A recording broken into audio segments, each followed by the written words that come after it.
Welcome to Easy Chemistry by Aisha Anjum. अस्सलाम वालेकुम dear students आज हम लोगों ने फर्स्ट ईयर का चैप्टर नंबर 1 स्टोइशियोमेट्री का क्वेश्चन नंबर 2 देखना है। शॉर्ट आंसर क्वेश्चंस हैं ये। इसमें पहला क्वेश्चन है हमारे पास 58.5 AMU atomic mass unit are termed as formula mass and not the molecular mass of sodium chloride and ACl. Why? 58.5 AMU जो है वो सोडियम क्लोराइड का फार्मूला मास कहलाता है, उसको हम मोलेकुलर मास नहीं कहते। ऐसा क्यों है? असल में हमारे पास सोडियम क्लोराइड एक आयनिक कंपाउंड है और आयनिक कंपाउंड की जो एग्जिस्टिंग यूनिट होती है, यानी कि आयनिक कंपाउंड फार्मूला यूनिट की शक्ल में एग्जिस्ट कर रहे होते हैं, पाए जाते हैं। जो फार्मूला यूनिट्स का मास होता है उसको हम फार्मूला मास कहेंगे, उसको हम मोलेकुलर मास नहीं बोलेंगे। यही वजह है कि हम लोग सोडियम क्लोराइड के मास को 58.5 जो है उसको हम फार्मूला मास कह रहे हैं। तो इसके आंसर को ऐसे लिखेंगे कि sodium chloride is an ionic compound. Ionic compound exists in form of formula units rather than molecules. And mass of formula unit is known as formula mass. Hence 58.5 AMU is called as formula mass of sodium chloride instead of molecular mass of sodium chloride. Next question है, concept of limiting reactant is not applicable to the reversible reaction. Why? Limiting reactant वो reactant होता है जो कि मुकम्मल तौर पे इस्तेमाल हो जाता है एक केमिकल रिएक्शन के दौरान। ठीक है, तो रिवर्सिबल रिएक्शन पे ये एप्लीकेबल नहीं हो सकता। क्यों? क्योंकि रिवर्सिबल रिएक्शन हम जानते हैं कि वो रिएक्शंस होते हैं जिसमें रिएक्टेंट मिलके प्रोडक्ट बनाते हैं और कुछ ही टाइम के बाद जो प्रोडक्ट हैं वो दोबारा से रिएक्टेंट बनना शुरू हो जाते हैं। जब एक रिएक्टेंट मुकम्मल तौर पे प्रोडक्ट में कन्वर्ट ही नहीं हो रहा 100%, तो इसका मतलब है कि वो लिमिटिंग रिएक्टेंट का कंसेप्ट पूरा ही नहीं करता, कि डेफिनेशन को पूरा ही नहीं करता। इसी वजह से लिमिटिंग रिएक्टेंट जो है वो रिवर्सिबल रिएक्शंस पे एप्लीकेबल नहीं होता। तो इसके आंसर को हम कुछ ऐसे लिखेंगे कि limiting reactant is that reactant which completely consumed in a chemical reaction. पहले डेफिनेशन लिख देंगे, फिर लिखेंगे while in a reversible reaction no reactant completely consumed during reaction, hence the concept of limiting reactant is not applicable for reversible reactions. Question number 3 है, ये हमारे पास एक न्यूमेरिकल टाइप क्वेश्चन है। How many covalent bonds are present in 9 gram of water. Mass of water यहाँ पर कितना given है? 9 ग्राम वाटर जो है वो गिवन है, यहाँ पर 9 ग्राम वाटर गिवन है।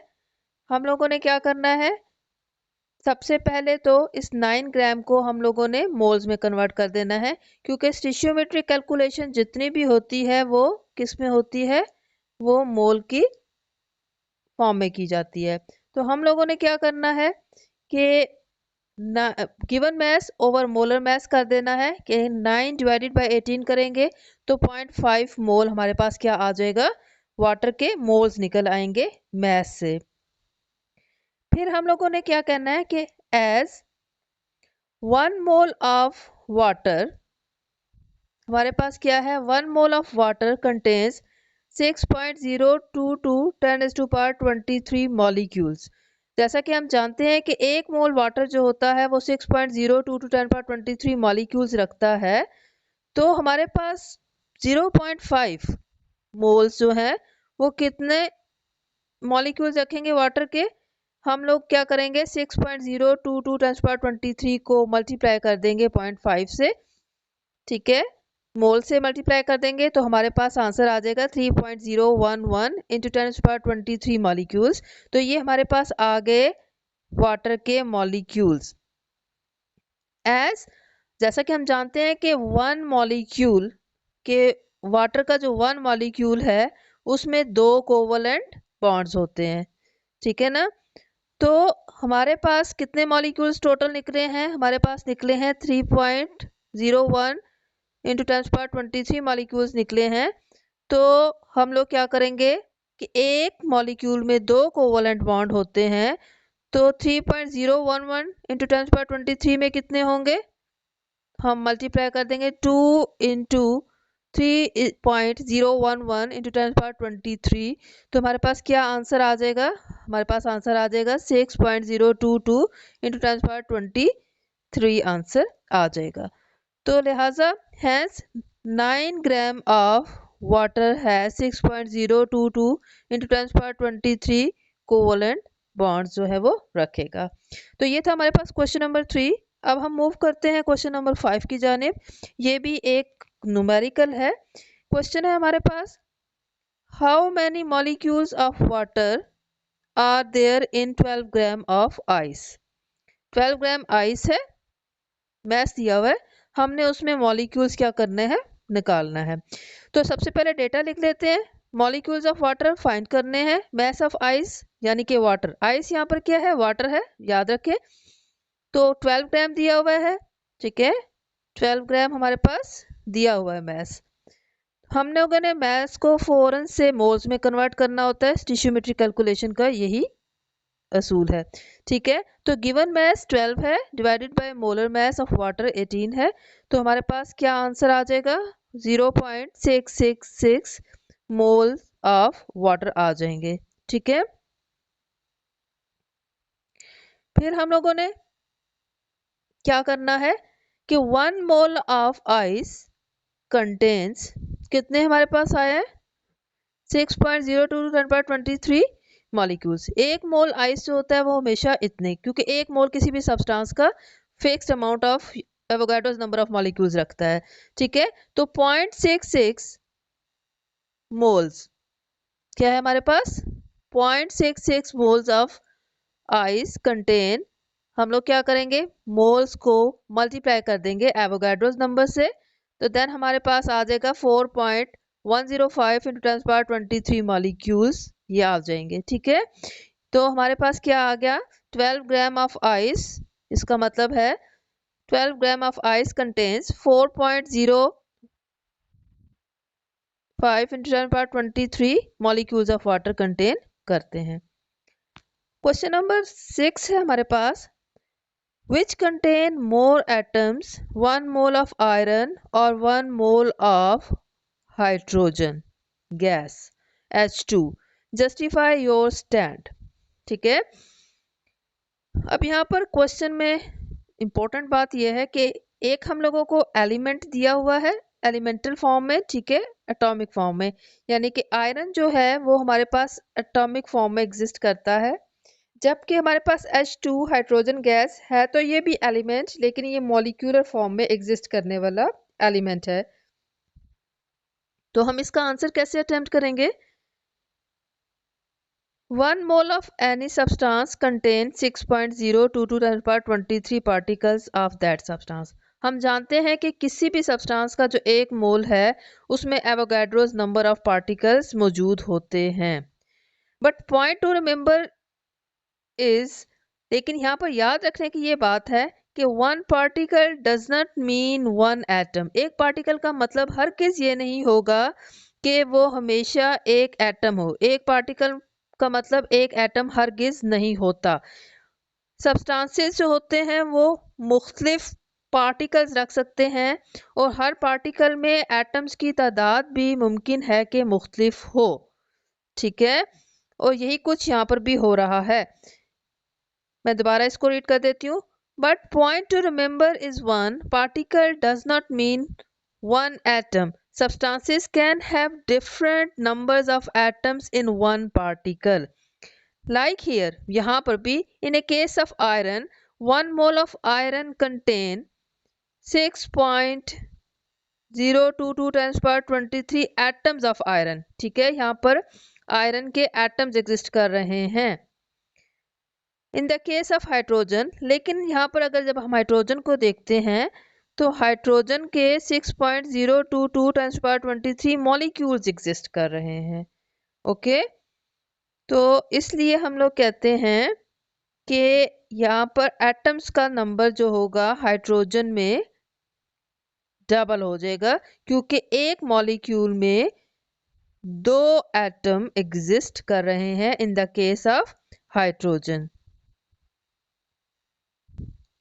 तो आगे हम लोग क्या लिखेंगे, and one molecule of hydrogen, के हाइड्रोजन का जो एक मॉलिक्यूल होता है, one molecule of hydrogen contain two atoms, hence 6.022 10 power 23 molecules of hydrogen contain 2 multiplied by 6.022 10 power 23, which will be equal to 1.204 into 10 power 23 atoms। ठीक है, atoms की तादाद ज्यादा हो गई है। hence 1 mole of hydrogen contain more atoms than iron। okay, next question है, give reason that 1 mole of different compounds have different masses but have the same number of molecules। कि मुख्तलिफ जो कंपाउंड्स होते हैं उनके मैसेज मुख्तलिफ होते हैं, हता कि उसके अंदर जो नंबर ऑफ मॉलिक्यूल्स होते हैं वो सेम एग्जिस्ट कर रहे होते हैं, फिक्स एग्जिस्ट कर रहे होते हैं। ठीक है, आंसर को हम इस तरह से लिखेंगे कि 1 mole of any substance contain Avogadro's number of particle. हमें पता है कि किसी भी सब्सटेंस का जो एक मोल होता है उसमें एवोगाड्रोस नंबर ऑफ पार्टिकल मौजूद होते हैं। For example 1 mole of any substance is equal to 6.022 times power 23 particles of that substance। अगर हम लोग कार्बन की एग्जांपल लेते हैं तो हम कहते हैं कि 1 मोल ऑफ कार्बन जो है वो इक्वल होता है 6.022 times power 23 atoms of carbon. Similarly मैं बात करूं कि 1 मोल ऑफ कार्बन डाइऑक्साइड, अब मैंने कार्बन की बजाय चेंज कर लिया सब्सटेंस, मैंने कार्बन डाइऑक्साइड ले लिया, तो 1 mole of carbon dioxide is equal to 6.022 10 power 23 molecules of carbon dioxide होगा। अब मैं फिर सब्सटेंस, एक नया सब्सटेंस कार्बन मोनोऑक्साइड की एग्जांपल ले लेती हूँ। मैं कहती हूँ 1 mole of carbon monoxide is equal to, क्या होगा हमारे पास, 6.022 10 power 23 molecules of carbon monoxide. ठीक है ना। तो 1 mole of sulphur dioxide similarly 6.022 10 power 23 molecules of sulphur dioxide होगा। अगर हम इन चारों केमिकल सब्सटेंसेस के केमिकल फार्मूला को देखें तो वो मुख्तलिफ है। ठीक है, but look at the chemical formula of each substance in above examples। each substance is having different elements and different chemical composition। elements भी मुख्तलिफ है, like in the case of carbon dioxide carbon और oxygen है, दो oxygen है एक carbon है। in the case of carbon monoxide हमारे पास क्या था कि एक कार्बन है एक ऑक्सीजन है। ठीक है, ये देखें, कार्बन डाइऑक्साइड करें तो एक कार्बन दो ऑक्सीजन है, कार्बन मोनोऑक्साइड करें तो एक कार्बन एक ऑक्सीजन है। इसी तरह से हम लोग क्या करें, अगर मैं यहाँ पर सल्फर डाइऑक्साइड को देख रही हूँ तो सल्फर अब एलिमेंट चेंज हो गया है, सल्फर है और साथ में दो ऑक्सीजन है, तो हमारे पास क्या एलिमेंट्स भी चेंज हो रहे हैं और साथ साथ में एलिमेंट्स के जो एटम्स का नंबर है वो भी मुख्तलिफ है। जब एटम्स का नंबर मुख्तलिफ है तो ऑफ कोर्स हर एटम का अपना मैस होता है, एटॉमिक मैस, तो उस सब्सटेंस का मैस भी क्या हो जाएगा, डिफर करेगा। ठीक है, तो इसको हम कैसे लिखेंगे, but look at the chemical formula, but look at the chemical formula of each substance in above example। each substance is having different elements and different chemical composition, that's mean different number of atoms in substance। as every element has different atomic mass, hence a substance would have different mass। for example, अब हम लोग ऊपर वाली examples के ज़रा message को find out कर लें तो देखें हर एक का मैस मुख्तलिफ निकलेगा। हमारे पास क्या है, मोलर मैस ऑफ कार्बन जो है वो 12 ग्राम होता है, molar mass of carbon dioxide 44 ग्राम निकलेगा। ठीक है, molar mass of carbon monoxide 28 ग्राम निकलेगा and molar mass of sulphur dioxide 64 ग्राम निकलता है। तो हर एक के एलिमेंट्स और एलिमेंट्स के एटम्स के नंबर मुख्तलिफ होने की वजह से उनका जो मैस नंबर है वो मुख्तलिफ निकलता है। नेक्स्ट हमारे पास क्वेश्चन है, 23 gram of sodium and 238 gram of uranium have equal numbers of atoms in them. अब 23 gram of sodium and 238 gram uranium are 1 molar masses. ये दोनों 23 ग्राम और 238 ग्राम जो है ये मोलर मैसेज हैं, किसके? सोडियम के और यूरेनियम के। ठीक है। As we know 1 mole of any substance contain Avogadro's number of particles. हम जानते हैं कि एक मोल किसी भी सब्सटेंस का हो उसमें एवोगाड्रोस नंबर पार्टिकल मौजूद होते हैं, और 23 ग्राम और 238 ग्राम ये मोलर मैसेज हैं, यानी कि ये 1 मोल के मैसेज हैं। तो लिहाजा hence 23 gram of sodium and 238 gram uranium will have 6.022 10 to the power 23 atoms in given masses. Okay.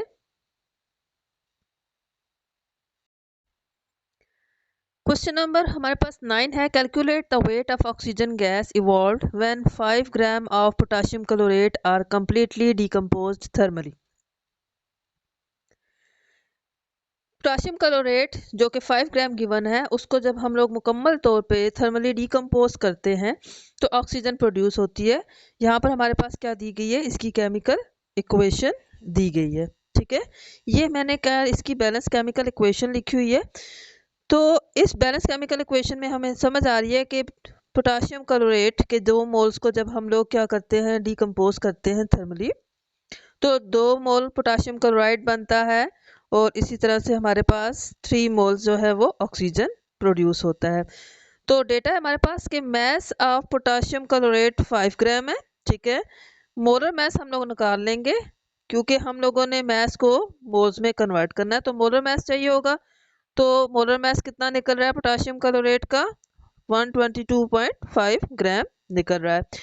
अब मोल्स का क्या फार्मूला है? मोल्स होता है हमारे पास moles of potassium chlorate given mass over molar mass, तो 5 ओवर 122.5 है हमारे पास। तो आंसर हमारे पास क्या आ गया? आंसर आ रहा है 0.041 मोल्स ऑफ पोटेशियम क्लोरेट आ गए हमारे पास। बैलेंस केमिकल इक्वेशन से हमें क्या समझ आ रही है? बैलेंस केमिकल इक्वेशन हमें बता रही है, देखें क्या कंपैरिजन बनेगा कि बैलेंस केमिकल इक्वेशन बताती है कि 2 moles of potassium chlorate produce करता है 3 मोल्स ऑफ ऑक्सीजन। तो 0.041 मोल्स कितने ऑक्सीजन प्रोड्यूस करेगा? कितने moles? 3 divided by 2 multiply by 0.041। ठीक है, तो आंसर क्या आ जाएगा हमारे पास? 0.0615 moles of oxygen will be produced. Okay, इतने मोल्स हमारे पास क्या प्रोड्यूस हो गई? ऑक्सीजन प्रोड्यूस हुई है। ठीक है, अब हम उन्होंने पूछा हुआ है कि कितना वेट इवॉल्व होगा। तो अब मोल्स में ऑक्सीजन आई है तो हमें उसे अगेन वेट में यानी कि मैस में कन्वर्ट कर देना है। तो मैस का फॉर्मूला लगा दें, क्या होगा हमारे पास?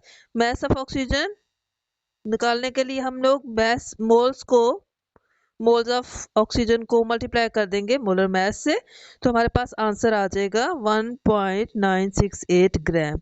तो ये आ गया हमारे पास आंसर। नेक्स्ट हमारे पास क्वेश्चन है, what is the relationship between mass and volume of a gas at standard temperature pressure. हम लोगों को पता है कि मोलर वॉल्यूम क्या होता है, मोलर मैस क्या होता है। एक मोल जो गैस होती है स्टैंडर्ड टेम्परेचर प्रेशर पे फिक्स्ड वॉल्यूम ऑक्यूपाई करती है 22.414 डेसीमीटर क्यूब, वही उसका मोलर वॉल्यूम कहलाता है। कैसे डिफाइन करेंगे हम इसको? 1 mole of any gas at standard temperature pressure occupies a volume of 22.414 decimetre cube called molar volume. Similarly हम लोग कहते हैं कि एक मोल का जो मैस होता है वो मोलर मैस होता है। ठीक है, सिमिलरली मैस ऑफ 1 मोल क्या है हमारे पास? Similarly mass of 1 mole of any substance is called molar mass. Okay, तो has mole has the relationship. अब मोल जो है उसका रिलेशनशिप वॉल्यूम से भी बन रहा है और उसका रिलेशनशिप मैस से भी बन रहा है। तो हम लोग इस चीज को कैसे लिख सकते हैं? देखें, सेंटर में हम लोगों ने लिखा mole. 1 mole of any gas at standard temperature pressure is equal to 22.414 decimetre cube, molar volume के बराबर है।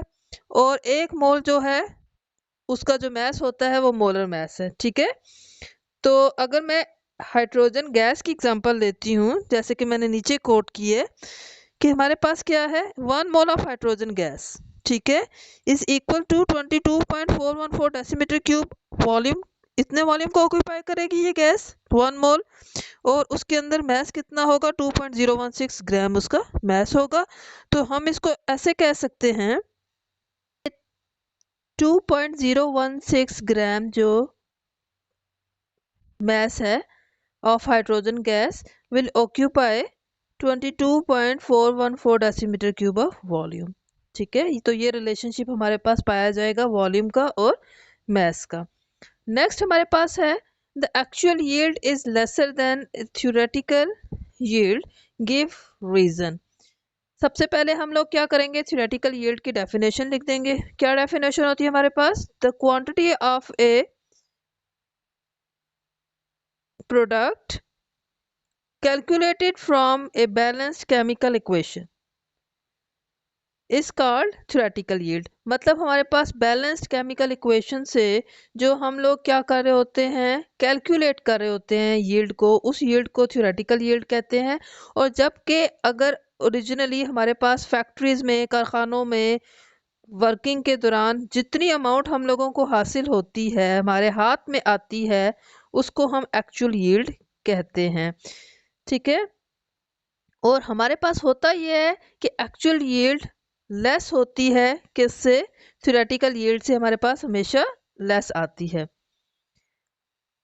ठीक है, actual yield may be less than theoretical yield due to the following reason. क्या रीजंस होती हैं, पहली रीजन होती है हमारे पास कि साइड रिएक्शन में produce the by product. Side reaction हो जाता है और कोई बाय प्रोडक्ट बन जाती है, हमारे नॉलेज में नहीं होती, तो जिससे हमारे पास क्या होती है, प्रोडक्ट जो होते हैं वो हम लोगों को ऐसे लगता है कम मिले हैं, यील्ड हमारे पास कम आई है।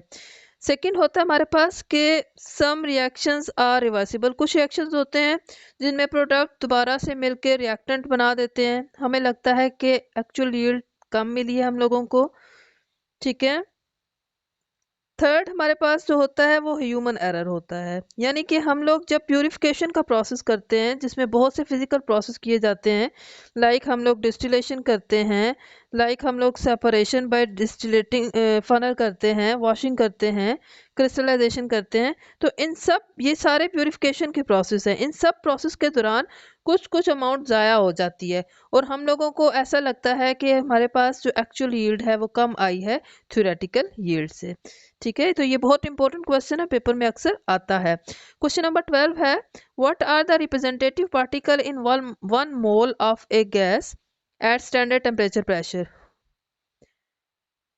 1 mole of a gas at standard temperature pressure contains Avogadro's number of particle. बार बार हम लोग एक बात को पढ़ चुके हैं कि एक मोल किसी भी गैस का स्टैंडर्ड टेम्परेचर प्रेशर पे फिक्स्ड पार्टिकल्स रखता है which are equal to Avogadro's number. ठीक है, तो 1 mole of a gas at standard temperature pressure contain Avogadro's number of particles, that's mean 6.022 10 power 23 particles. It is fixed quantity in 1 mole. तो example हम लोग ले लेते हैं। फॉर एग्जाम्पल मैं कहती हूँ कि 1 mole of hydrogen gas at STP कितना पार्टिकल्स रखेगी, 6.022 10 power 23 पार्टिकल्स, और पार्टिकल यहाँ पर क्या होंगे, मॉलिक्यूल्स होंगे। इसी तरह से मैं कहती हूँ 1 mole of carbon dioxide eight STP कितने हमारे पास मॉलिक्यूल्स होंगे, 6.022 10 power 23 molecules of carbon dioxide होंगे। ठीक है, तो फिक्स रिलेशन पाया जाता है 1 मोल गैस का उसके पार्टिकल्स के साथ। नेक्स्ट हमारे पास क्वेश्चन है, what is stoichiometry and stoichiometric amounts.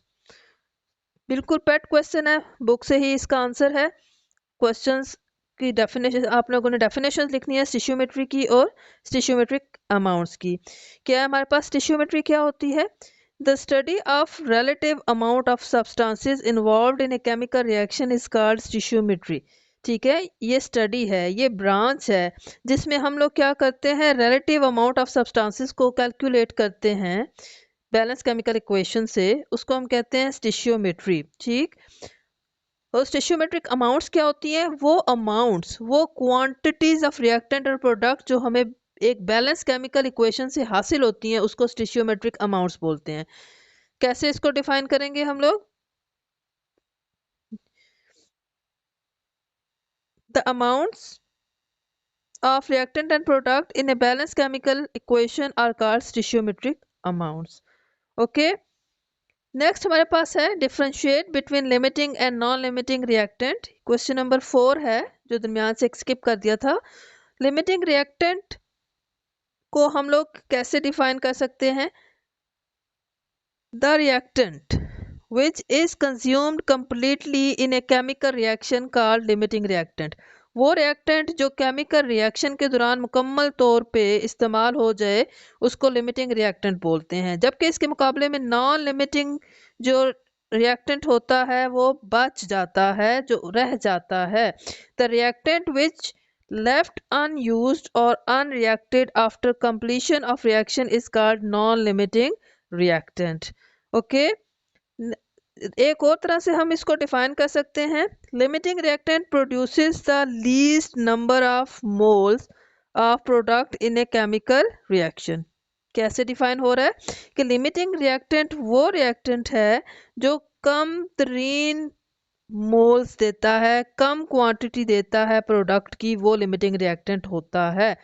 जबकि उसके मुकाबले में जो हमारे पास नॉन लिमिटिंग रिएक्टेंट होता है, नॉन लिमिटिंग रिएक्टेंट वो हम लोगों को दिखा रहा होता है एक्स्ट्रा अमाउंट में product. Non limiting reactant show the production of extra और more number of moles of product by stoichiometric calculation. क्योंकि स्टिशियोमेट्रिक कैलकुलेशन हम कर रहे होते हैं, बैलेंस केमिकल इक्वेशन से कर रहे होते हैं, तो हमें वो दिखा रहा होता है कि भाई ये ज़्यादा प्रोडक्ट बनाएगा, ज़्यादा अमाउंट में मोल्स बनाएगा प्रोडक्ट के। ठीक है, तो इस तरीके से हम लोग इस क्वेश्चन को क्या कर सकते हैं, अटेम्प्ट कर सकते हैं।